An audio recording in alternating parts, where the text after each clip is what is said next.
Okay so hi everyone. तो PR को आए हुए 1 महीना हो गया और उस 1 महीने में जो अब लाइफ का जो अगला स्टेप है उसके बारे में मैंने थोड़ी रिसर्च करनी शुरू की थी कि अगर कनाडा में घर लेना है सपोज कल को तो वो कैसे लेना है, क्या करना है, क्या प्रोसेस होता है। तो वो जो सारा प्रोसेस है that is very complex, very long, बहुत सारी लेयर्स हैं, बहुत सारे लोग इन्वॉल्व होते हैं।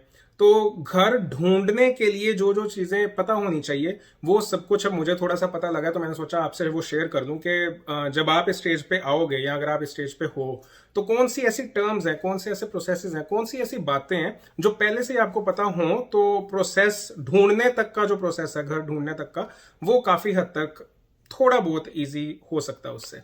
So let's begin.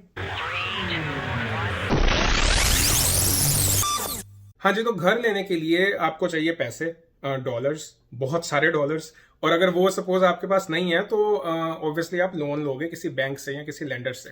The term is basically mortgage. इनकी अगेन बहुत सारी डिटेल में बात करने वाली है। फिक्स्ड रेट में 5 ईयर टर्म होती है, वेरिएबल में भी होती है, प्रोज एंड कॉन्स क्या है वो फिर कभी। लेकिन जब आप इन दोनों में से कोई भी मॉर्गेज लेने जाओगे बैंक के पास तो बैंक आपको एक प्री अप्रूवल लेटर देगा कि हाँ जी बेस्ड अपॉन योर इनकम, कि जितनी भी आपकी इनकम है, यूजुअली वो जो नंबर होता है वो आपकी ग्रॉस हाउस होल्ड इनकम का इनटू 4.5 टाइम्स होता है ऑन एन एवरेज। कम ज्यादा हो सकता है डिपेंडिंग अपॉन योर सिचुएशन। पर बैंक आपका क्रेडिट चेक एक रन करेगा, वो सारे डॉक्यूमेंट्स देखेगा, सैलरीज वगैरह, पे स्टब्स देखेगा और उसके हिसाब से आपको एक प्री अप्रूवल लेटर इशू करेगा। यूजुअली ये रिक्वायर्ड नहीं है, लेकिन आजकल की जो रियल एस्टेट मार्केट कनाडा की चल रही है उसमें प्री अप्रूवल लेटर होना बहुत जरूरी है।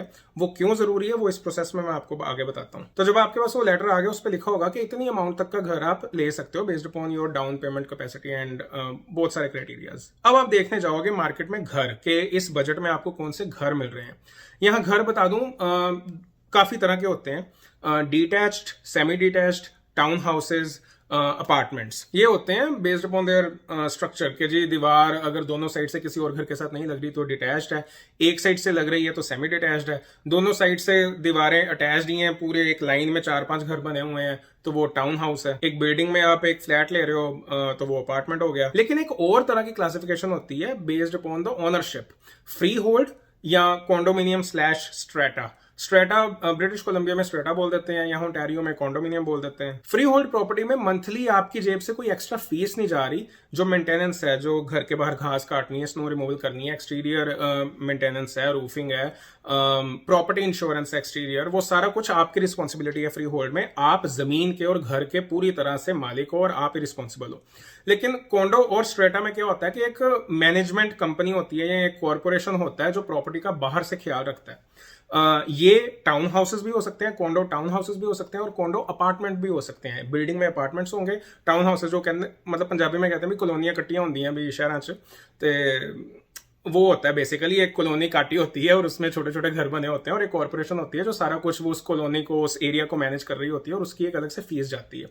ये fees it can range from $100-$150 to $1,000-$2,000 per month.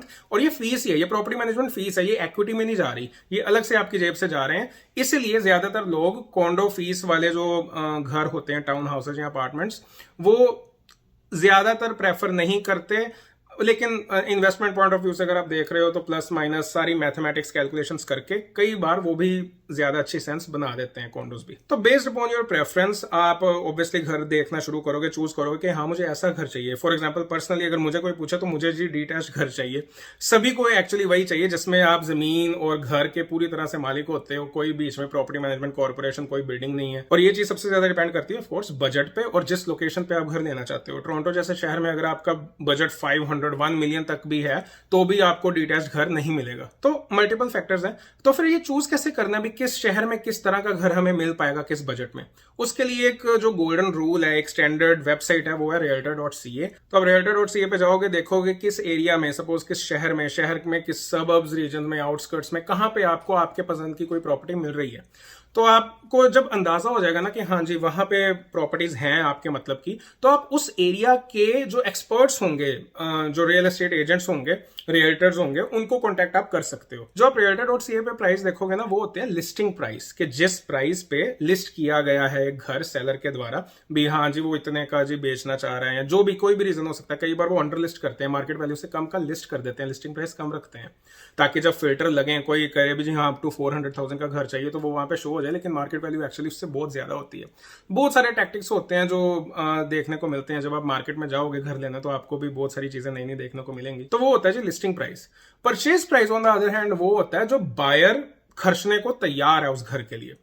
For example recently मैंने देखा था कि किचनर वाटरलू में, ऑब्वियसली जहां पे मैं हूं वहां के आसपास पहले मैंने घर देखने शुरू किए अभी रिसेंटली 2-3 हफ्ते पहले, एक कॉन्डो अपार्टमेंट था। अब देखो ये टर्मिनोलॉजी मैं सारी आपको इसलिए बता रहा हूं क्योंकि आगे वाली वीडियोस में जब भी मैं आपसे ऐसे बात करूंगा तो ये टर्म्स यूज करूंगा, तो आपको पता होना चाहिए कि कॉन्डो अपार्टमेंट जब मैं कहूं तो उसका मतलब क्या है।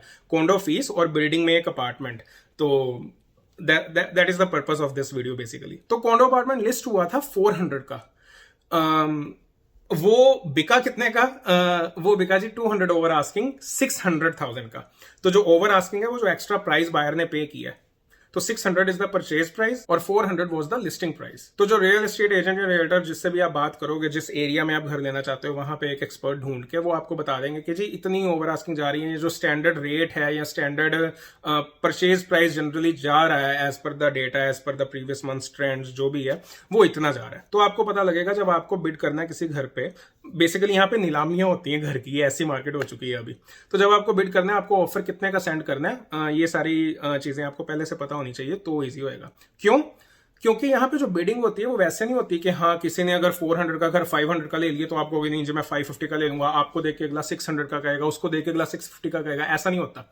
यहाँ होती है ब्लाइंड बिडिंग। जो बायर्स होंगे आपको ये पता लग जाएगा कि कितने ऑफर्स इस लिस्टिंग पे आए हुए हैं, लेकिन वो ऑफर्स किस रेंज के हैं, प्राइस क्या है, वो आपको पता नहीं लगेगा। तो अब आपको अंदाजा लगाना पड़ेगा कि ये अपार्टमेंट जी मैंने अगर सपोज 400 का लिया है और इस पे अगर 5 ऑफर्स आए हैं, तो आपको अगर आप इसमें इंटरेस्टेड हो घर में, तो हो सकता है आप ये एस्टिमेट लगाओ जी 5 ऑफर आए हैं, एक 410 का होगा, एक 420 का होगा, एक 430 का होगा, मैं 450 का लगा देता हूं, क्या पता मुझे मिल जाए घर। ऐसे होती है ब्लाइंड बिडिंग। तो जितना भी अब बायर खर्चना चाहता है उस हिसाब से परचेज प्राइस डिसाइड हो जाएगा, इस हिसाब से मार्केट ऊपर जाई जा रही है, आउट ऑफ कंट्रोल हो रही है, घर मिल नहीं रहे। तो एनीवे वो ऑफर मैंने देखा और मैंने एक्सेप्ट कर लिया, मैंने भी उस पर साइन कर दिया। This is basically purchase agreement. ये लीगल अग्रीमेंट होता है। आपने अगर वो ऑफर मुझे दिया है, परचेज अग्रीमेंट पे साइन करके मुझे भेजा है, मैंने भी आगे से साइन कर दिया, तो आप कल को बैकआउट नहीं कर सकते। अगर आप बैकआउट करोगे तो जितना भी बहुत सारी चीजों के लिए मैं आपको बाद में सू कर सकता हूँ। जो सेलर है वो आपको सू कर सकता है भी, हाँ जी आपने परचेज अग्रीमेंट पे साइन किया था, आपने घर खरीदा नहीं, अब आपको इन डैमेजेस के लिए पे करना पड़ेगा, या जो डिफरेंस है, जो मुझे लॉस हुआ है किसी और को बेचने में, वो डिफरेंस पे करना पड़ेगा। वो चीजें होती हैं। तो परचेज अग्रीमेंट तभी साइन करना, ऑफर तभी कहीं पे डालना जब आपकी पूरी नीयत है, आपके पास प्री अप्रूवल लेटर है, उसी बजट में आप ऑफर डाल रहे हो, आपको पता है कि मॉर्गेज आपको मिल जाएगी, वो सारी चीजें ध्यान में रखनी है।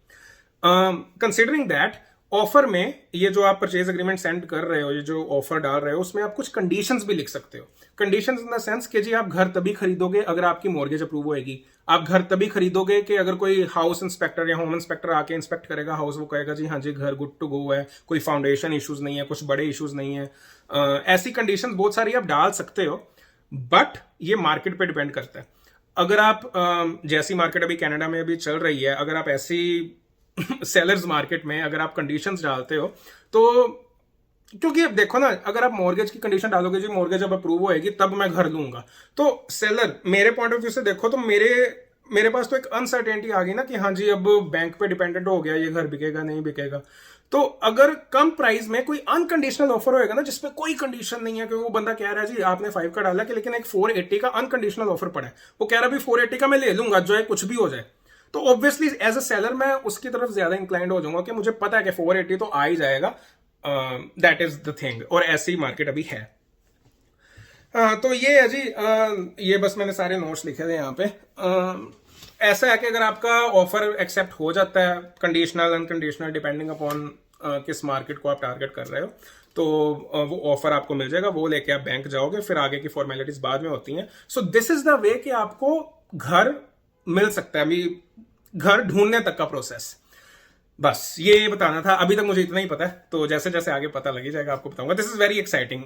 मैं थोड़े बहुत अभी रियल्टर से बात कर रहा हूँ, डिफरेंट मार्केट्स एनालाइज कर रहा हूँ, यहाँ ओंटारियो में भी, अल्बर्टा में भी।